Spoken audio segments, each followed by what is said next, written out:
For years now, immigration has been one of the defining issues of Trump's political movement. Many of his supporters have consistently called for stronger border security, stricter immigration enforcement, and tougher policies aimed at reducing illegal immigration. However, some of Trump's recent immigration actions have led to mixed reactions. While some supporters continue to back the hardline approach, others express concern about how these policies could affect long term residents, workers, families, and business that depends on immigrant labor.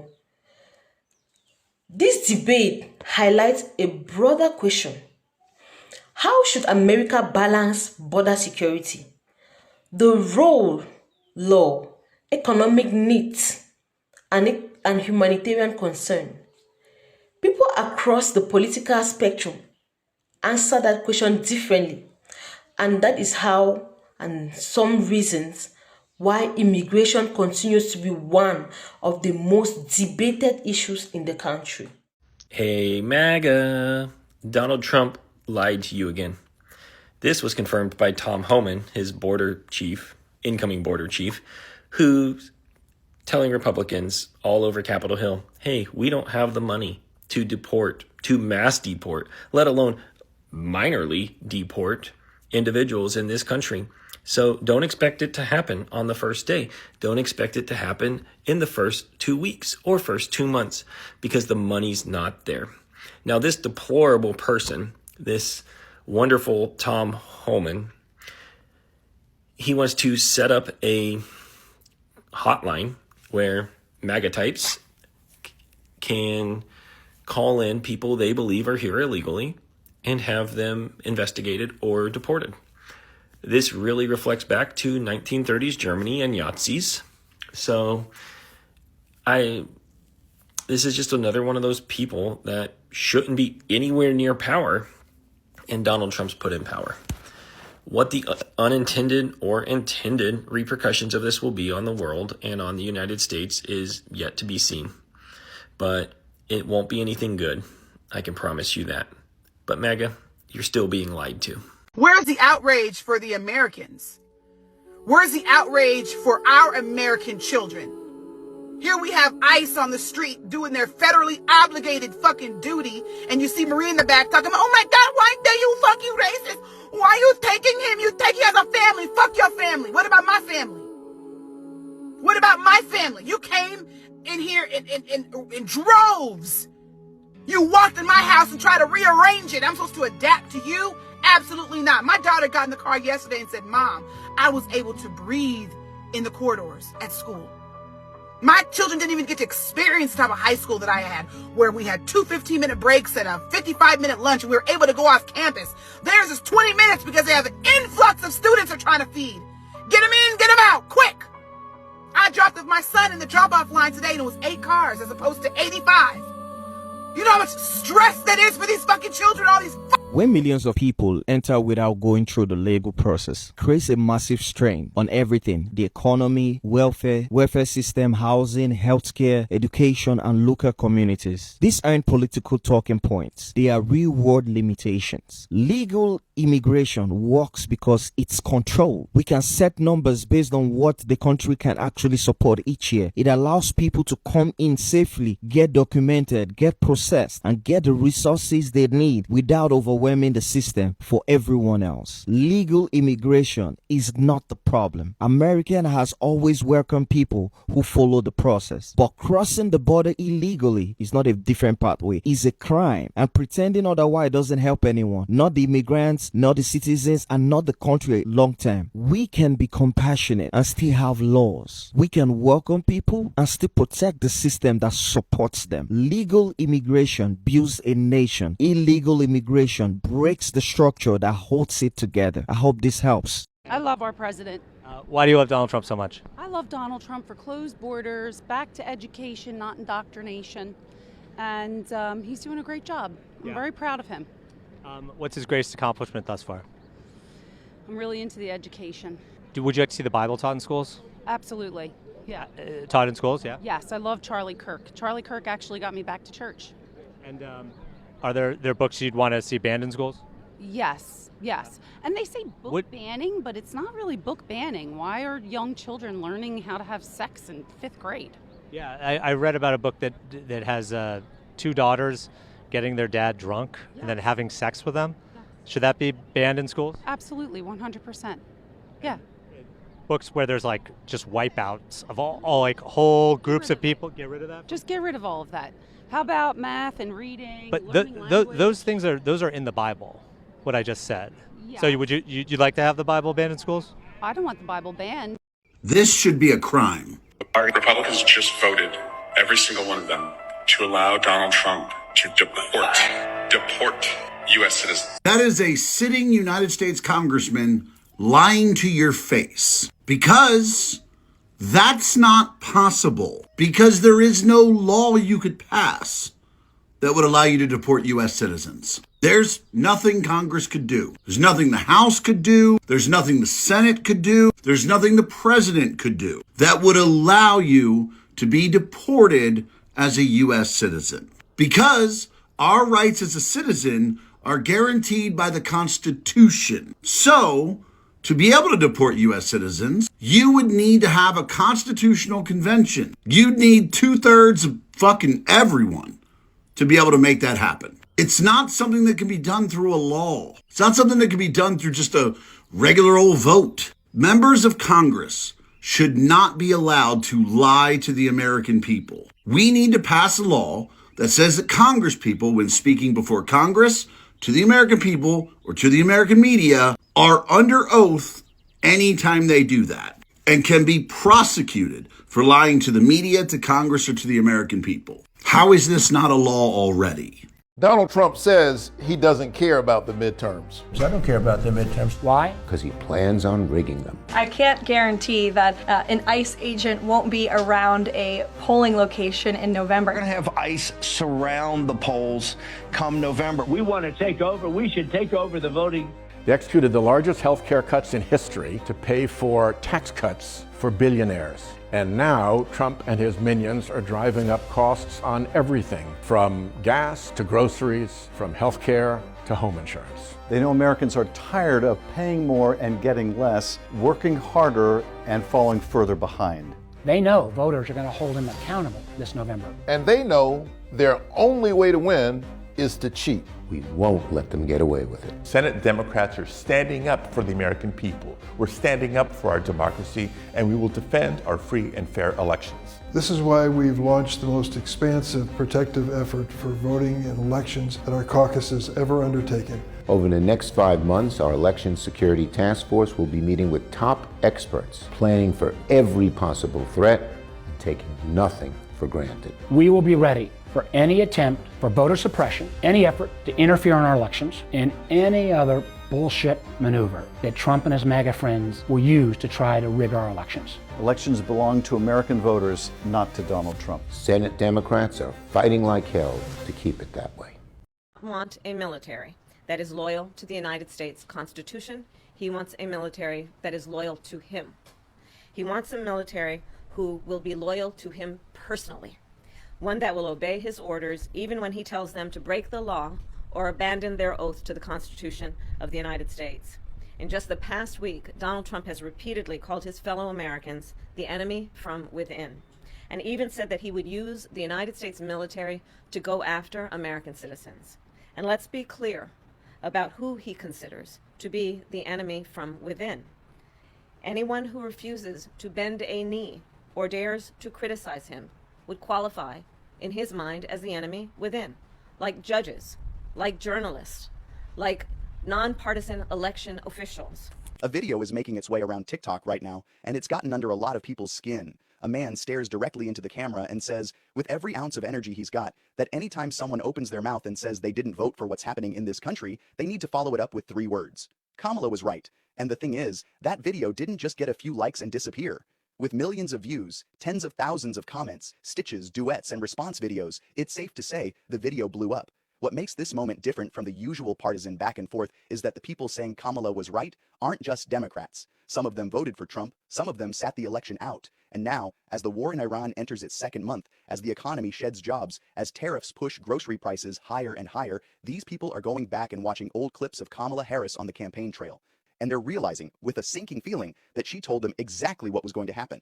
This is Alex Harper, and welcome back to Signal Feed. So today, we're going to do something straightforward. We're going to look at what Kamala Harris actually said during the 2024 campaign. Then we're going to look at what's actually happened since, and you can decide for yourself whether the woman America rejected was the one who had it figured out all along. Let's start with the big one, the war. In 2019, years before she ever ran for president on the Democratic ticket, Kamala Harris sat down and talked about Donald Trump's approach to Iran. She didn't mince words. She said the president was motivated by personal insecurities, not national security. She warned that any military escalation with Iran would be avoidable and that the consequences for American soldiers would be tragic. Fast forward to February 28, 2026. The United States and Israel launched coordinated airstrikes on Iranian military sites, nuclear facilities, and government targets, including an assassination strike on Supreme Leader Ali Khamenei. According to reporting from the BBC and multiple international outlets, the strikes were launched during active negotiations between the US and Iran. Iran responded by closing the Strait of Hormuz, launching missile and drone strikes against US bases and allied countries across the Middle East, and the entire region spiraled into the broadest military conflict the area has seen in decades. As of this week, ceasefire talks are stalling. Iran's foreign ministry has denied plans for direct negotiations with American envoys. Trump extended the ceasefire deadline, but the naval blockade of Iranian ports continues, and Hezbollah has escalated its strikes on Israel, with satellite imagery showing entire neighborhoods in southern Lebanon flattened. According to CNN, the destruction in towns like Bint Jbeil is consistent with systematic demolitions. Congress never formally authorized this war. That's not opinion. That's fact. Representatives Ro Khanna and Thomas Massie tried to invoke a discharge petition to block the unauthorized military action. It went nowhere. And here's what makes this sting even more. When Kamala Harris warned about exactly this scenario during the 2024 debate, MAGA influencers laughed. They called it hysteria. They called it clickbait. They said she had Trump derangement syndrome. One TikTok creator put it perfectly. He said people called us hyperbolic. They said we were trying to create hysteria. But when he watched that debate between Kamala Harris and Donald Trump, he was sitting there saying to himself, she's 100% right. She's spot on. This is exactly what's going to happen. And it did. What makes the Iran situation even harder to stomach is that it didn't have to be a surprise. This wasn't some intelligence failure or unexpected provocation. Trump withdrew the US from the Iran nuclear deal back in 2018. He adopted a maximum pressure strategy. He assassinated Qasem Soleimani in 2020. The trajectory was visible to anyone paying attention. And Harris was paying attention. She said in 2019 that if Trump put the country on a path toward war with Iran, the consequences for young American soldiers would be absolutely unacceptable. She called the whole thing completely avoidable. Now American service members are deployed across the Middle East in an active combat zone. Gas prices have spiked because the Strait of Hormuz, one of the most critical shipping lanes on the planet, has been disrupted. According to analysis from RAND, Iran's closure of the strait has wreaked havoc on global energy markets and complicated any realistic path toward ending the conflict. And the administration's own officials can't even agree on what the goal of the war is. Vice President Vance says it's not about regime change. Then Trump posts on social media asking why there wouldn't be regime change. Defense Secretary Pete Hegseth says one thing, the State Department says another. It's chaos dressed up as strategy. Al Jazeera reported that the U.S. is operating in what analysts call stark isolation. Unlike the 2003 Iraq invasion, where the U.S. at least assembled a coalition, this time only Israel is fully on board. The UK reportedly refused to allow the US to use island bases for strikes on Iran, forcing B-2 bombers to fly 18-hour missions directly from the American mainland. That's not a coalition. That's desperation. And while all of this unfolds, remember what Kamala Harris was actually offering during the campaign. She stood on those debate stages and rally stages and told the American people she would walk into the Oval Office with a to-do list, not an enemies list. She said her focus would be bringing down the cost of living. She said she would give a middle-class tax cut to over 100 million Americans. She proposed the first ever federal ban on corporate price gouging for groceries. She talked about covering home care under Medicare so seniors could age with dignity in their own homes. She talked about lowering childcare costs and cutting taxes for small businesses. None of that happened. Instead, the country got a war nobody voted for and an economy that's bleeding jobs. Now let's talk about money because that's where this gets personal for every American watching this video right now. Do you think Trump's latest immigration move is the right approach? Or should there be a different balance between enforcement and other priorities? Share your thoughts in the comments. Trump's effect on Latinos was more his lies. They believed his lies about jobs because Latinos, for the most part, were, at the bottom of the food chain. And what we care about is feeding our families, and moving ahead. So when he says, I got big jobs are coming.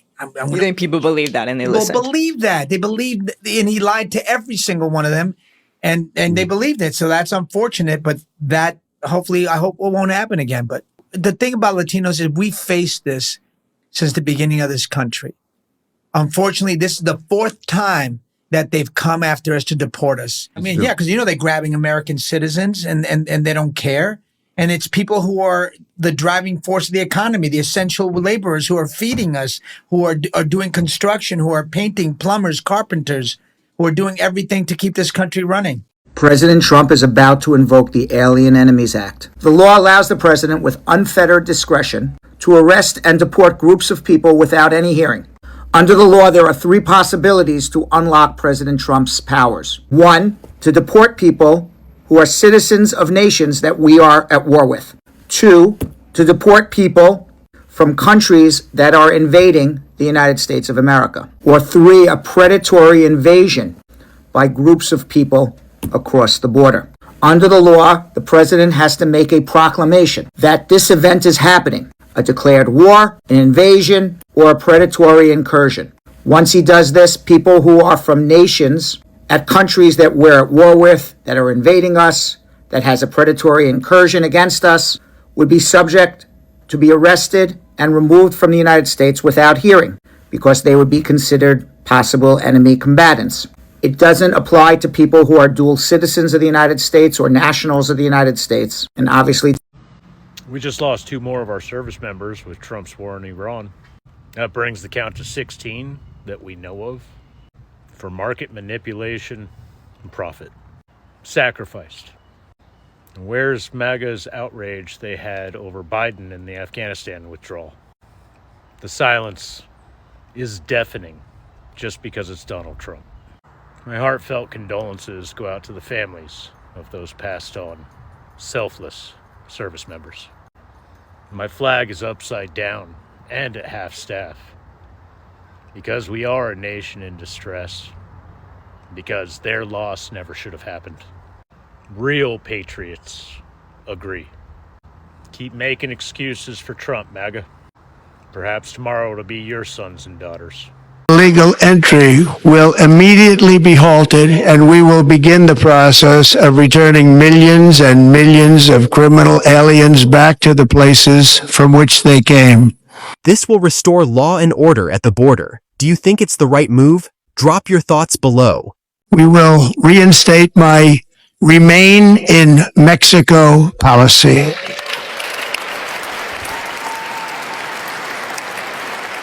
I will end the practice of catch and release. Ending catch and release means fewer loopholes. Is this fair enforcement? Share your opinion in the comments. And I will send troops to the southern border to repel the disastrous invasion of our country. Securing the border with troops sounds serious. Will this improve safety? Let us know what you think. Under the orders I signed today, we will also be designating the cartels as foreign terrorist organizations. All illegal. Targeting cartels as terrorists could mean stronger action. Is this the right step? Tell us your thoughts below. These policies aim to prioritize safety and enforcement. Do you support these changes? Let us know in the comments. We have some big news this morning. The Trump administration is facing issues on multiple fronts. On one hand, there is an increasing divide over the president's actions in Iran as gas prices continue to rise here at home, and it looks as though boots on the ground may be closer than we previously realized. On the other hand, the Trump administration is privately acknowledging that its mass deportation efforts weren't good for politics, and Donald Trump is privately urging advisors to move on from some of the mass deportation efforts we saw over the past year. Both are upsetting the MAGA base that voted for him, that sent him to the White House, and that really helped propel him back to a second term. All while there has been a major consolidation of media that not many people are talking about, with the merger of Nexstar and Tegna impacting TV stations across America. A merger that was greenlit by the president and allowed for the waiver by the White House. Make sure to like, comment, share, and subscribe. The more you like, the more people will see. And with this merger, which I'll talk about momentarily, media consolidation and media monopolization has never been a greater issue than we have now. So make sure to subscribe to support independent media to help us build something different, something not beholden to this White House. Subscribe to my Substack, click the link below. The first thing I do want to talk about is this merger. It's between Nexstar Media Group and Tegna. It's a $6.2 billion merger. It was approved overnight by FCC Chairman Brendan Carr. It was specifically greenlit by Donald Trump and his administration. Why? Well, because under this merger, this new Nexstar Tegna merged company, this entity, will own over 60% of local TV stations across the country. The current rule in place under the FCC regulations is that no one company can own more than 39% of TV stations. These are local TV stations that impact local news and more. Well, Brendan Carr waived that rule, saying that, you know what, we're going to override it, we're going to waive it, and now you have an entity monopolizing 60% plus of all TV stations across America. Why did the Trump administration greenlit this? Well, because the goal is to have more right-wing coverage on local news. And it's happening in real time. You have the Ellisons consolidating CBS, soon CNN. Now local TV is being consolidated through this Nexstar Tegna merger. And well, it's going to fundamentally change media as we know it. So make sure to subscribe to support independent media. Instead, click the link below. Now, we're at a point where the administration is facing two competing narratives or two competing issues. The first is deportations. The second is Iran. And this is what folks in... Thank you so much for watching. If you found this video interesting, give us a thumbs up. Don't forget to like, subscribe, and turn on your notifications so you don't miss out on our next video.